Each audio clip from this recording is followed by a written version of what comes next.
first spring back with this, and obviously your first spring with this running back group. I mean, what are your immediate impressions of the group, and what are you challenging them with, I guess, this spring?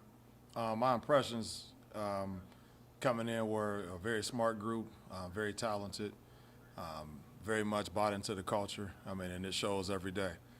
Guys coming out working hard, really bought into what I brought to the table as it relates to just some different things as far as reads, just eye discipline, different way of doing things, trying to get these guys ready to not only be the best version of themselves, but to help us become Big Ten champions. All right, Tom, and then Peaks. Hey, Coach, having covered and coordinated coverage of the NFL for so long, I've always had a lot of respect for Andy Reid and what he's done, especially on the offensive end.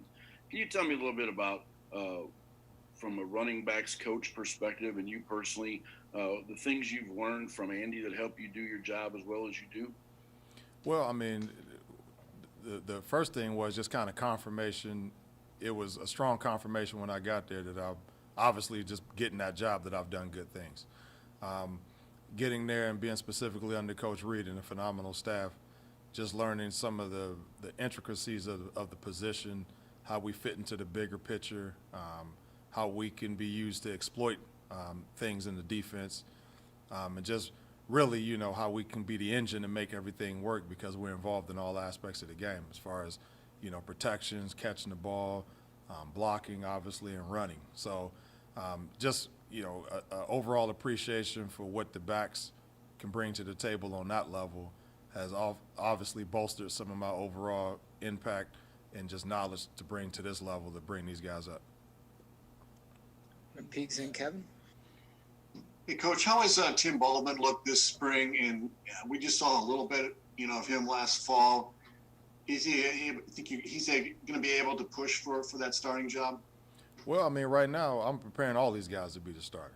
You know, man, Tim, you know, the time he's been out there, he's looked good, moving around well, picking up everything we're talking about as far as the reads and just some of the finer points of running back play to make him the dynamic guy he wants to be.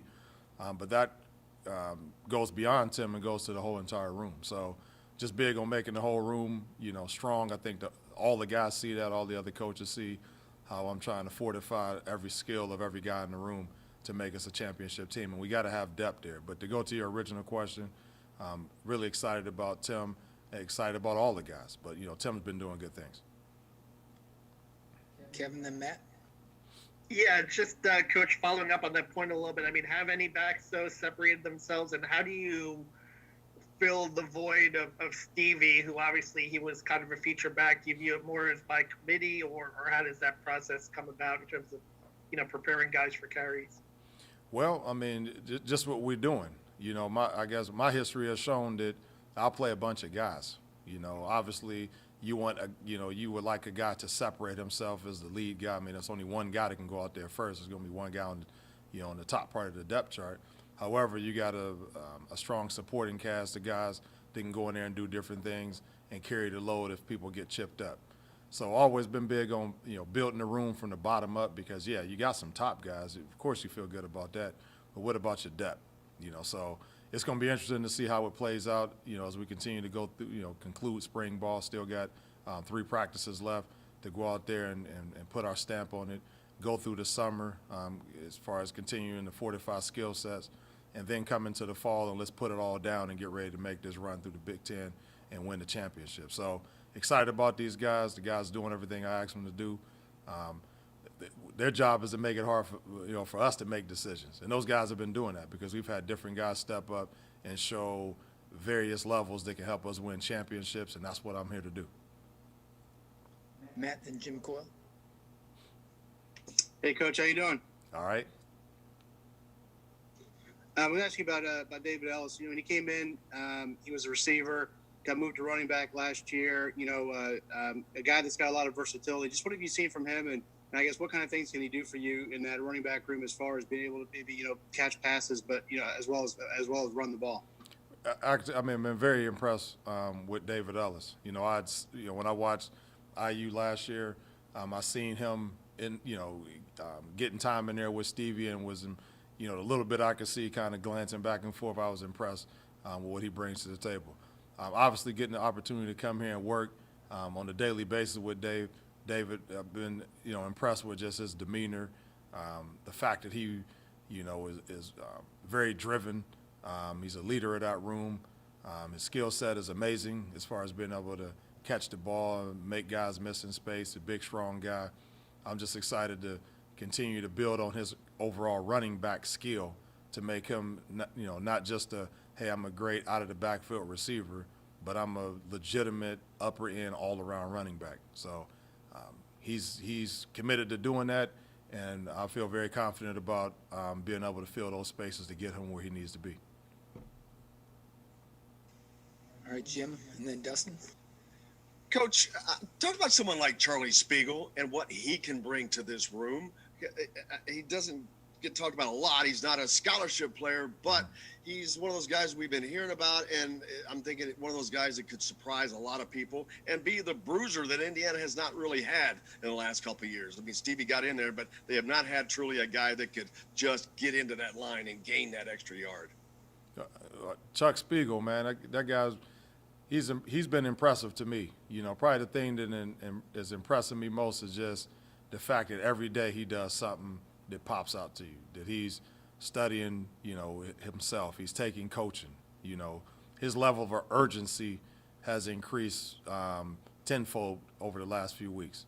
Because, again, just getting his eye discipline, laying down a definite plan, a prescription for his success, and he's been following it, going through his contact balance and just reading, regardless, looking at what our reads are as runners and different things like that.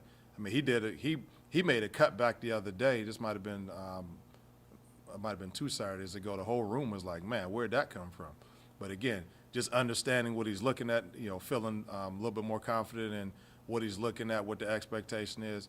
And he's been taking coaching very well. So just excited about him. I mean, shoot, last Saturday, man, he stepped up with one of our more firm pass protectors because of that low center of gravity, strong body, man, great punch. He delivered a blow to guys and just stoning guys in pass pro. So you never know what's going to happen, but he falls right into the same category of what I said is you build the room for the bottom up.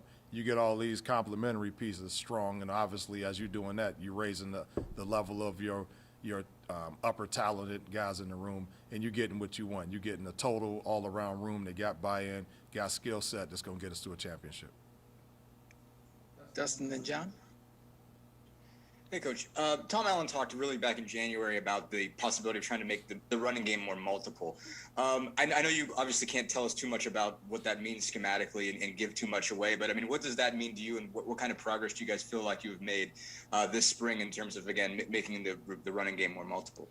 Well, I mean, without getting into a lot of specifics, I mean, there's some things that'll be relatively apparent, once we get into a situation to show what we're working with.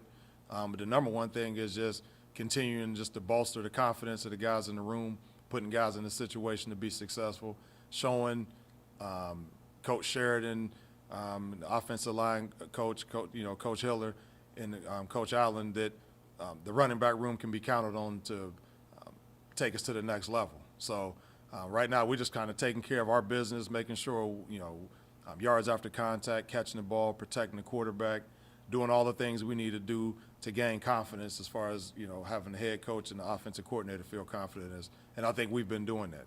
I think we'll continue to build from there and become more multiple, but even in becoming multiple, you got to be strong at what you've been doing. Yes, there's going to be multiplicity to what we do, but in our core runs and our core concepts that we do as far as running back is concerned, we're going to be very proficient. All right, go ahead, John. So we asked about Tim and David, but Sampson James, I mean, when you look at him, kind of what are his strengths? What do you think he can bring to the running back room? And what are some of the things you're working on with him to try to unlock kind of his ultimate potential?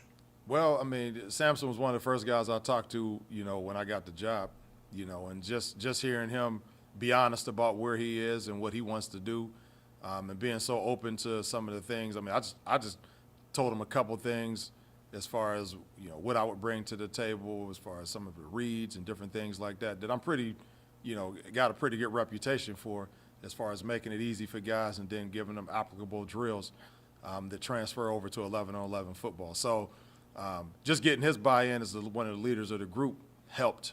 And then obviously he's been in a position to sit back and see those things. He was involved more as a participant today in practice and did some good things. Sampson is a leader in our room, knows what's going on. Obviously, we got a couple new wrinkles that we've added to the mix. He's picking those up. He's like another coach out there at the times, when he's not practicing. He's very involved and very vocal as far as keeping guys on their toes and staying right there on my hip and saying what he's supposed to be doing. So just excited for him. I mean, I think he sees a light bulb going off as some things that we're doing and some concepts and different teaching approaches that we've taken in our room that he's really, as well as the other guys, have really jumped on and are really excited about. All right, thanks, Deland.